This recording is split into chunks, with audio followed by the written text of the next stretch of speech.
International standards తో quality education అందిస్తుంది futuristic edu initiatives. అసలు అట్లా అని కాదండి, లేజీ అయిపోయాను. హెడ్ వెయిట్ ఎప్పుడు లేదు, ఎప్పుడు ఇట్లాగే ఉంటాను నేను. ఓకే, డబ్బులు ఉన్నా లేకపోయినా ఒకే టైప్. మామూలుగా సక్సెస్ రాగానే విజయ్ తలకెక్కించుకోవడం అనేది కామన్ జరుగుతుంటుంది ఇండస్ట్రీలో.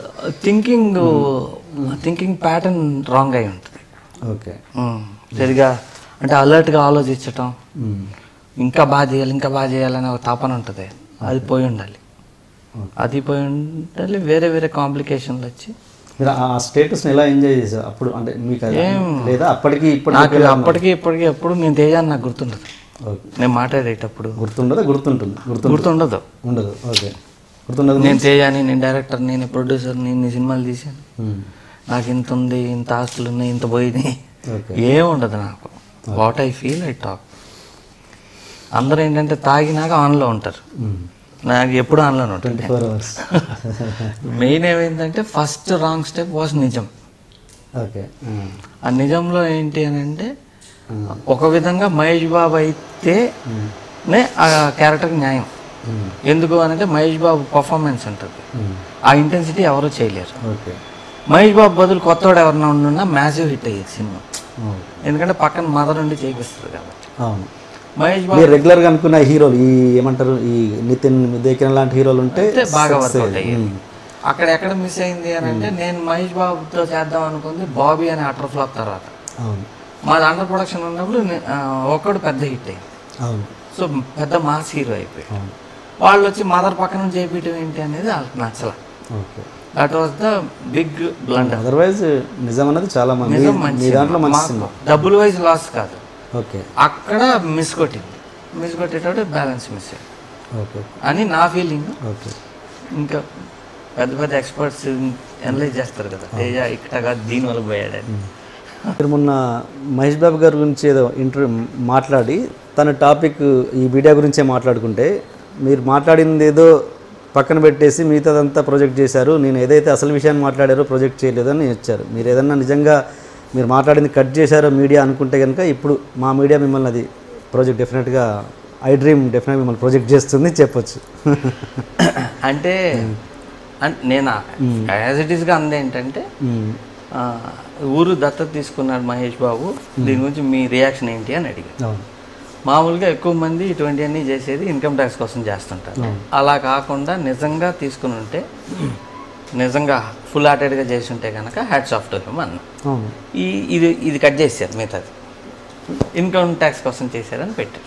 లేదండి, అది కూడా వచ్చింది. దాని తర్వాత నేను చెప్పిందంటూ పెట్టారు తప్ప ఫస్ట్ వేసాడు చూసారా అతను మిగతాది వేయలే. ఓకే ఓకే, దాంతో ఓహో అందుకనే మీరు నన్ను ఇంటర్వ్యూ అడగగానే నేనేమన్నానంటే నేను చెప్పి అన్నీ వేస్తానని చెప్పి పేపర్ మీద సంతకం పెట్టండి.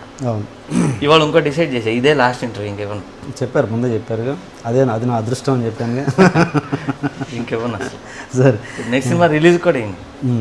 ఓకే, వర్మ గారి విడాకుల కేసులో మీరే మధ్యవర్తిత్వం వహించారని? లేదా రాము గారికి నేను రాము గారికి ఎవరు అవసరం లేదు, ఆయనకి ఎవరు అవసరం లేదు. One man industry Ram Gopal.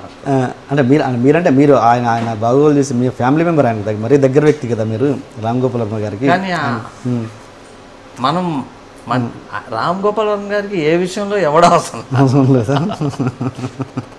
మహామేధావి కదా, మేమంతా నథింగ్. ఓకే ఓకే, ఇప్పుడు మిమ్మల్ని అందరూ ఈ క్వశ్చన్ అడిగి ఉంటారు సార్. లెక్చర్ మామూలుగా మీ ప్రతి సినిమాలో లెక్చరర్ కాదు, అది నువ్వు నేను నుంచి అనుకుంటాను, సుబ్రహ్మణ్యం గారు లెక్చరర్ మీద జోకులు ఎక్కువ అయిపోయాయి. అంటే అంతకుముందు ఉన్నాయి 11 కాదు, ఈవి సత్యనారాయణ గారు ఆ సినిమాలో చేశారు. మీ సినిమా నుంచి కొంచెం ఇంకా అది మీరు సక్సెస్లో ఉన్నారు కాబట్టి అది ఇంకా ఎక్కువ హైలైట్ అయిపోయాయి అన్నది ఒకటి. అది బయట వాళ్ళు అపోదు, నాది కాదు, బయట జనాల నుంచి. అంటే ఏంటి అంటే మీరు ఎక్కువగా చదువుకోకపోవడం వల్ల గురువును అలా ఇది చేయడమా? అంటే మనం సొసైటీలో అనుకుంటాం కదా, అమ్మ నాన్న గురువు, తర్వాత గురువు అనుకుంటాం కదా, మనం అమ్మ నాన్న మీద ఎలాగో జోకులు వేయం కదా, గురువు కూడా మీద కూడా వేయొద్దు కదా. అంటే అలాంటి వాళ్ళని ఎందుకు అలా మీరు బఫూన్ లాగా చూపిస్తారు అన్నది ఒక చిన్న అపవాదు సొసైటీలో ప్రేక్షకుల నుంచి. అలా పెద్ద లెక్కే.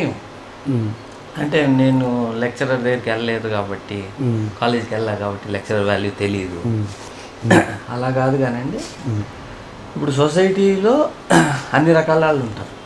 మీరు గ్యారంటీ ఇస్తారా అందరు లెక్చరర్లు మంచోళ్ళే నిజాయితీ పరులే అని? ఇవ్వలేము. కొంతమంది రాంగ్ వాళ్ళు ఉంటారు కదా, నేను వాళ్ళ మీద తీసాను.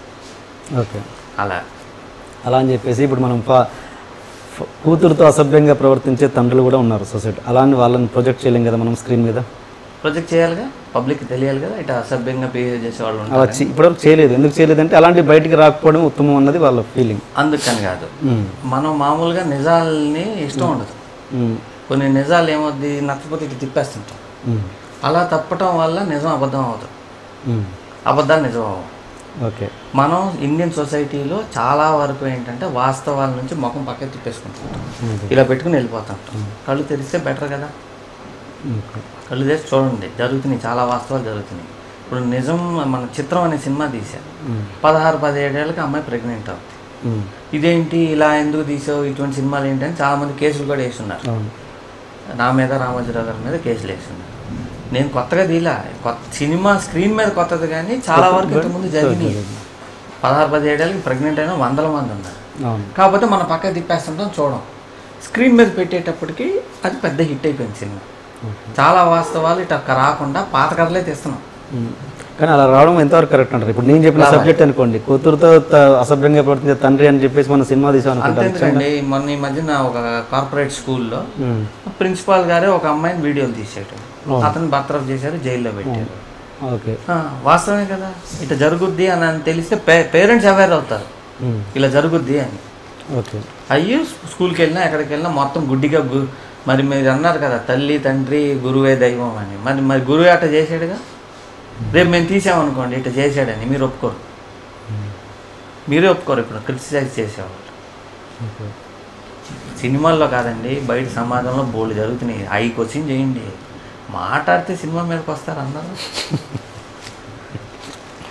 ధైర్యం సినిమాకి సుధాకర్ రెడ్డి గారు ప్రొడ్యూసరు.